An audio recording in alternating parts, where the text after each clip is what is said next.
Hi, you're watching Business Data Science course, episode number 2, after the introduction, the very first one.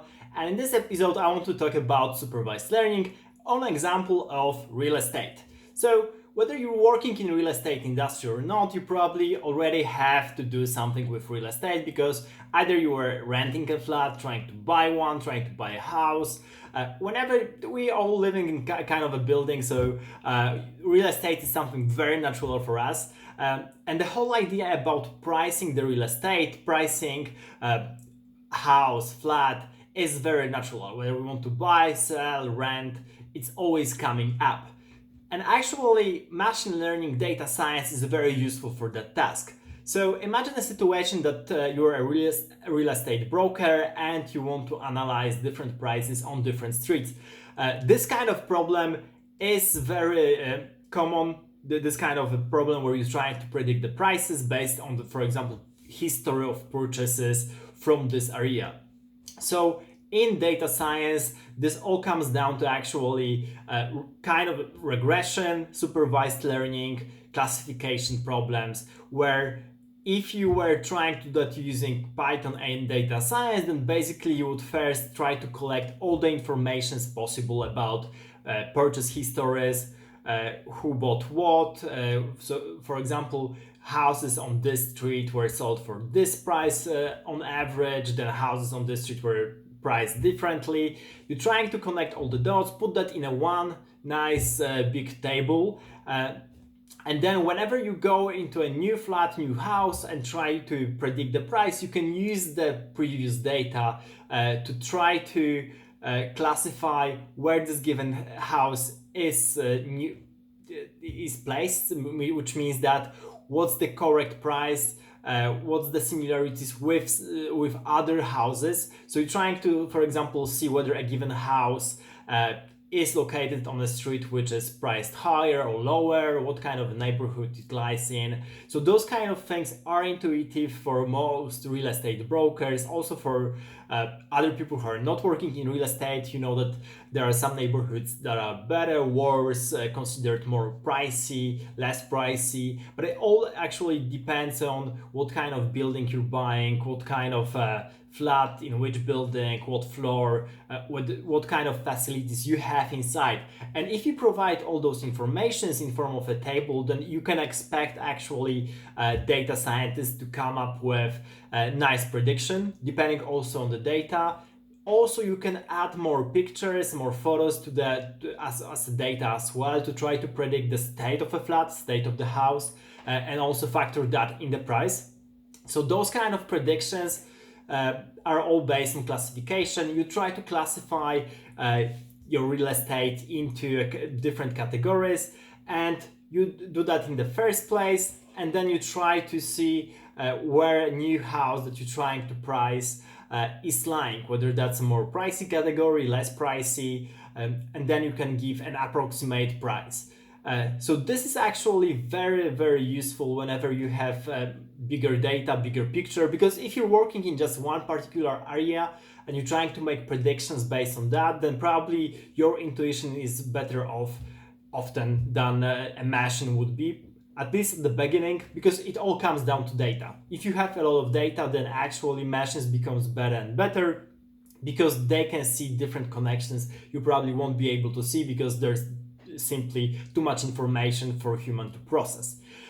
So if you have this kind of problem when you try to make prediction, and there are also many examples like that. So whenever you try to predict, for example, the stock price, whether it will go up and down, that's kind of a similar problem. You're trying to classify a given asset, a stock, an option, into a class whether that's going up or down.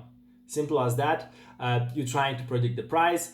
Of course, there are many factors to take into account. Hedge funds are doing that work pretty great most of the time, and there's the whole science behind trading, high frequency trading. So I don't recommend playing with real money using algorithms, at least not for now, but I recommend you try to predict the price and see the problem, because that's also a very natural problem that we may experience in our everyday life, that you're trying to price a given asset in time, in the future, based on the past. And whatever it is, whatever kind of a product you try to price, because you might be running a shop and you want to price supply and TV, you try to predict the supply and demand, stuff like that. That comes in everyday life. So those kind of problems are basically done in the first place with regression. That's the most simple thing. So regression is all about trying to find linear function or couple of linear functions who approximate the data you're seeing. And behind the whole thing about supervised learning is that you're trying to find a function which gives you as an outcome the data you're looking for on the past data, so that you can make the decision about the future and predict the future. This is called supervised learning because you're giving the labels. You know the past story, you know how to classify the past because you have some knowledge, and you are able to provide the labels. So that's supervised learning. On the contrary, unsupervised learning is when you don't have any labels, you don't have idea about what kind of groups you should be looking at. This is more common in examples like marketing, where you're trying to pin down different groups of users of your product and then target those groups. So I will be talking about that in the next episode. This one is about supervised learning. So ending on the supervised learning note, neural networks are also something which is used widely in classification problems.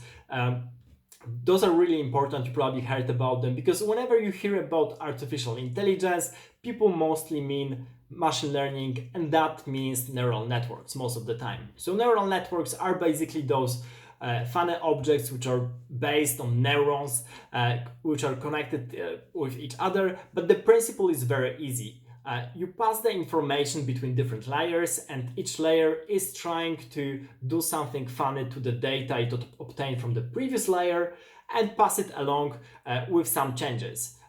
In the end, how it works on the real example, for example, if you were to classify human faces because you want to predict, for example, you're running Facebook and you want to see what person is on a given photo, then how it works is basically through deep learning, through these neural networks, where in the end each layer will try to predict different things. So for example, one will be responsible for trying to pin down the nose, eyes, hair, or any kind of lips on the face, and in the end that will give you the whole face.